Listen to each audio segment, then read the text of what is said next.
And now Chef Nicholas Illingworth of the Cheese Shop is here with us in the studio. And what are we going to make? We are doing a toasty today, and it's got Frisian Farms young Gouda in it, and a little liqueur prosciutto, and a little pepper jam in it. Gouda. Gouda. That's how they would pronounce it. All right. So what most of us would call Gouda. Gouda, exactly. All right. Yep. And what makes the difference between a toasty and what most of us would call a grilled cheese sandwich? A normal grilled cheese you would do in a skillet on your pan, and then we actually bake ours in the oven, so it melts the cheese a little bit, and it gets a nice little crunch on the bottom. Oh, nice. And the toast. caramelizes the cheese a little bit. Caramelizes, yep. All right. Well, let's get started. All right. So we got some Lemieux Pullman loaf bread, and we just do a little butter on one side. Both pieces of toast. And we'll flip them, and we have the young Gouda, and then we have some of the aged too as well to add a little more depth and flavor. All right. Just mix that up a little bit. Yep. So just a little bit of both. And what else are we going to add?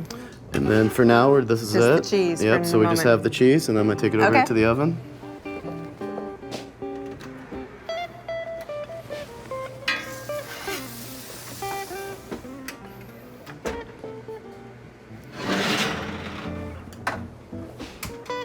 Then when it comes out, it's gonna look like that. Yeah, the cheese gets all nice and melted.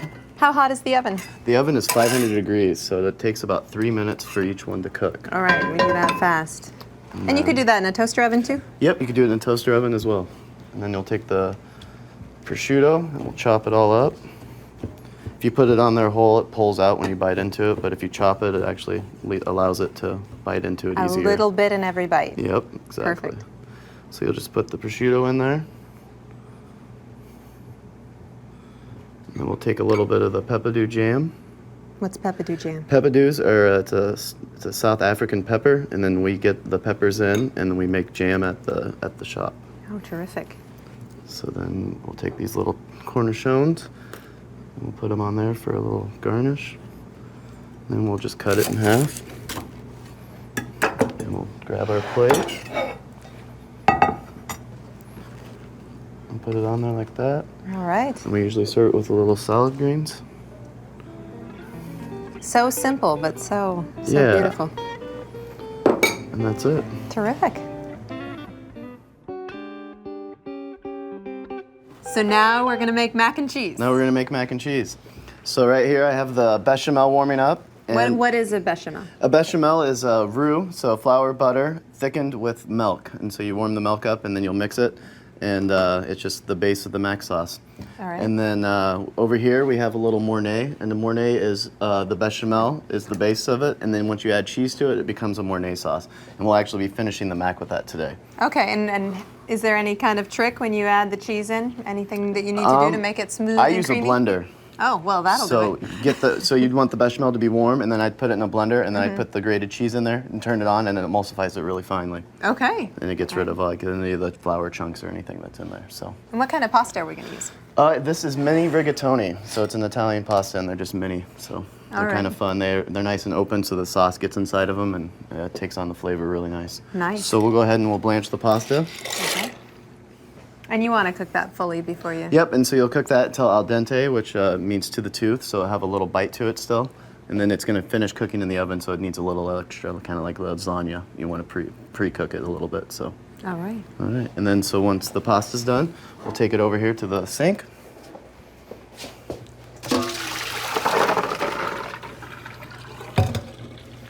And we'll strain that off, and then we have some already cooked off here to show you today. So we'll put the pasta in here, and then we take some of the bechamel, and we just pour that right over everything. And so you're not even adding cheese in at this point? Not right now. I'm getting ready to right now. And then we'll take the shredded cheese right here, and this is the Frisian Farms young Gouda, and we'll just put some of that in there, and we'll stir it up.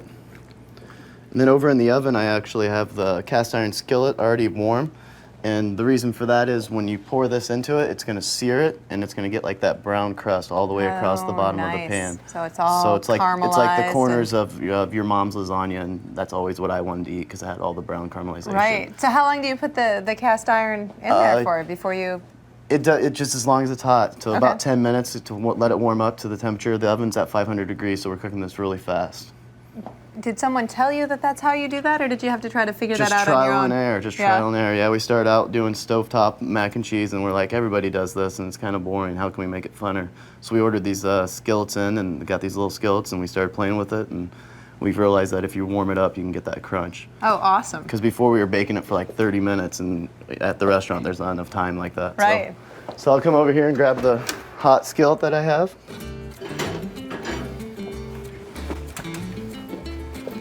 Set that there. It's a cute little skillet.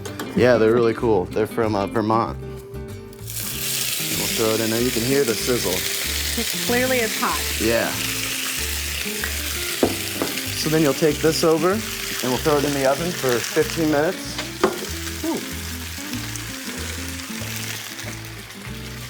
I will throw it in there for 6 minutes, but since we're on TV, we have one done up ahead of time. Perfect. Bring that back over and that see how looks it gets wonderful. all caramelized. Yeah. And on the bottom, if you let it sit for a minute, you can scrape right into it, actually. Oh, wonderful. So then we'll take this Mornay sauce here. And a nice little double boiler setup. Yep, so it doesn't melt, or so it doesn't burn. It would burn if you just had the cheese sauce in there. And then we'll just take this, and so the idea of this is now we get the baked sense, but now we're finishing it so you get like the stovetop kind of flavor at the same time. So you're getting the best of both. Worlds, Yeah, right? exactly. Wonderful. So we'll just ladle that all over it. We'll go ahead and throw a little extra on there. All right. I was going to say, it's maybe hard to keep yourself from just really smothering it, but it looks like you are really smothering it. Yeah, yeah. Perfect. Yep. And then we got some fresh breadcrumbs that we toasted in-house. And that adds a nice little crunch on the top. Terrific. And then we got a little flat leaf Italian parsley that we put in there. And then we'll set it right here on the plate. That's terrific. Have you done a caloric analysis on this? I have not. I have not. I don't Probably wanna best know. not to. Yeah, yeah. So then, and then there we are.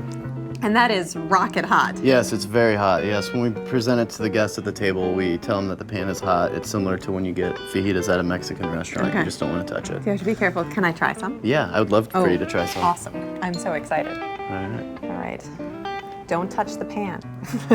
Yeah, and the best part's on the bottom. You really So want you to have get down under dig and pull in up and that, get the caramelized yeah. stuff from the bottom. Yep. I may have to have more than one bite. You can eat it all. I eat plenty of it at work every day.